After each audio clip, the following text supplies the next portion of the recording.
Triple తలాక్ bill తీసుకుందాం. ఈ triple తలాక్ bill వల్ల ప్రభుత్వం ఏం సాధించింది?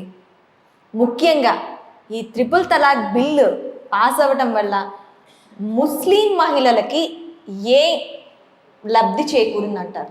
వాళ్ళు నిజంగా హ్యాపీగా ఉన్నారు ఈ ట్రిపుల్ తలాక్ బిల్లుతో? ఒకటి, ఈ దేశంలో సెక్యులరిజం పేరు మీద, లౌకికవాదం పేరు మీద కాంగ్రెసు కమ్యూనిస్టులు చేసినంత అన్యాయం అత్యాచారం ఇంకెవరు చేయలేదు. చరిత్ర క్షమించరాని పాపాలు చేసేది వాళ్ళు. ఈరోజు కాంగ్రెస్ పార్టీ రెండు విధాలుగా, ఒకటి 80% ఉండేటువంటి హిందువులకు వ్యతిరేకంగా పనిచేస్తుంది. ఎప్పుడైనా మీరు చూడండి, రేవంత్ రెడ్డి గారు ముఖ్యమంత్రి అయింది. 22 జనవరి శ్రీరాముల వారి ప్రాణప్రతిష్ఠ అయోధ్యలో జరిగింది. పార్టీలకు అతీతంగా అందరూ కూడా టీవీ చూసిండ్రు, మీరు కూడా చూసిండ్రు అనుకుంటా. నేను స్పెషల్ ప్రోగ్రామే చేశాను సార్. చేసిండ్రు, మీరు అందరు చూసిండ్రు, ఇక్కడ ఉన్నటువంటి వీళ్ళందరూ కూడా చూసిండ్రా లేదా? అందరు చూసిండ్రు, చూడని వాళ్ళు లేరు. అయితే చూస్తాము అంటే ఒక 4 గంటలు సెలవు ఇవ్వండి, ఇవ్వలే రేవంత్ రెడ్డి గారు, ఇవ్వలే. కానీ ప్రొఫెట్ మహమ్మద్ ప్రవక్త స్వర్గానికి పోయిండు. మక్కా నుంచి బయలుదేరి జెరూసలం పోయి, జెరూసలం నుంచి గుర్రం మీద బయలుదేరి స్వర్గానికి పోయిండు. ఆ పోయిన డేటు మొన్న ఫిబ్రవరి 28 నాడు వచ్చింది. మొన్ననే ఫిబ్రవరి 8. దానికి హాలిడే డిక్లేర్ చేసింది రేవంత్ రెడ్డి గారికి. అంటే రేవంత్ రెడ్డి గారికి 80% హిందువులు అవసరం లేదు.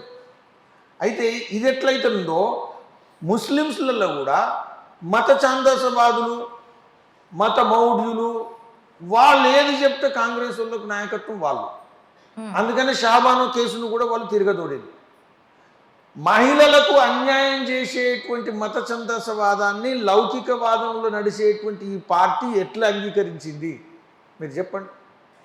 ఒక లౌకికవాదం మీద నడిచే పార్టీ, అటువంటి పార్టీ మత ఛాందసవాదం కారణంగా మహిళల అత్యాచారం జరుగుతున్నప్పుడు 50% ముస్లిం జనాభాకు మహిళలకు నష్టం చేసేటువంటి చట్టాన్ని కొనసాగిస్తున్నారు.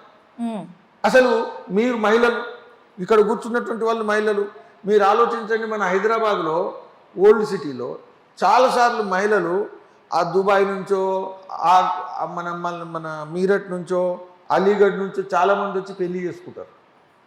పెళ్లి మాత్రం ఫిజికల్గా చేసుకుంటారు వచ్చి, మనందరం కూడా ఫోటోలు చూస్తాం. పెళ్లి ఫిజికల్గా చేసుకుంటారు, పిల్లలు కూడా ఫిజికల్గానే ఉంటారు. విడాకులు ఇస్తే ఇంటర్నెట్ మీద ఇస్తారు, వాట్సాప్లు ఇస్తారు. తలాక్ తలాక్ తలాక్ అంటే కథం. ఈ తలాక్ తలాక్ తలాక్ అంటే కథం, జీవితం కథం, కుటుంబం కథం, పిల్లలు కథం. ఇదేం ఇంతకన్నా కిరాతకం ఉంటుందా? ఇదేం లౌకికవాదం? ఇది మత ఛాందసవాదం కాదా? రాహుల్ గాంధీ అంటాడు ఇందులో మనం పట్టించుకోవద్దు అంటాడు. ఎందుకు పట్టించుకోవద్దు?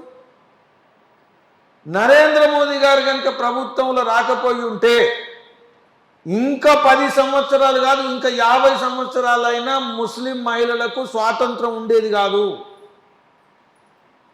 ఈత మతమౌఢ్యాన్ని, ఇది మన లౌకిక దేశం. ఏమర్థం లౌకిక దేశం?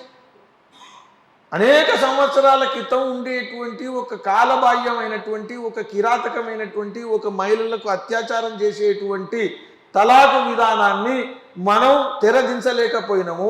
ఇదేం లౌకికవాదం? ఓవైసీ చెప్తాడు, రాహుల్ గాంధీ వింటాడు. కాబట్టి ఓవైసీ, మిస్టర్ ఓవైసీ, నువ్వు ఎక్కడన్నా చెప్పు, నువ్వేమన్నా చెప్పు, ముస్లిం మహిళల విషయంలో నా ప్రభుత్వము సమానత్వం మీదనే చూపెడతాము, అందరికీ సమానమైనటువంటి న్యాయం ఉంటుంది అని చెప్పినటువంటి ప్రధానమంత్రి నరేంద్ర మోదీ గారు. కాబట్టి ఈరోజు ఒక సంవత్సరం ట్రిపుల్ తలాక్ వచ్చిన తర్వాత 1 ఇయర్ తర్వాత గణాంకాలు తీస్తే 82% తలాకులు తగ్గినాయి. 82% తలాక్ పద్ధతిలో తలాక్ ఇచ్చేటువంటి తగ్గింది. అంటే దాని అర్థం ఏంటి? లాభం జరిగిందా, నష్టం జరిగిందా? మన జనాభా ఎంత? ఏదో మామూలు జనాభా కాదు, ఒక దేశానికి ఉండే జనాభా. మన దేశంలో వాళ్ళు మైనారిటీ కావచ్చు, కానీ ముస్లిం జనాభా అందులో మహిళలు సగం మంది అంటే ఎంత జనాభా? అనేక దేశాల యొక్క పూర్తి జనాభా కన్నా ఎక్కువ. అవును.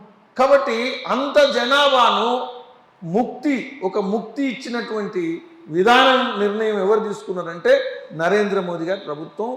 నిర్భయంగా సమానత్వం మీద నడవగలిగేటువంటి ప్రభుత్వాన్ని నడిపిస్తారు కాబట్టి ఈ విధమైనటువంటి నిర్ణయం తీసుకున్నారు.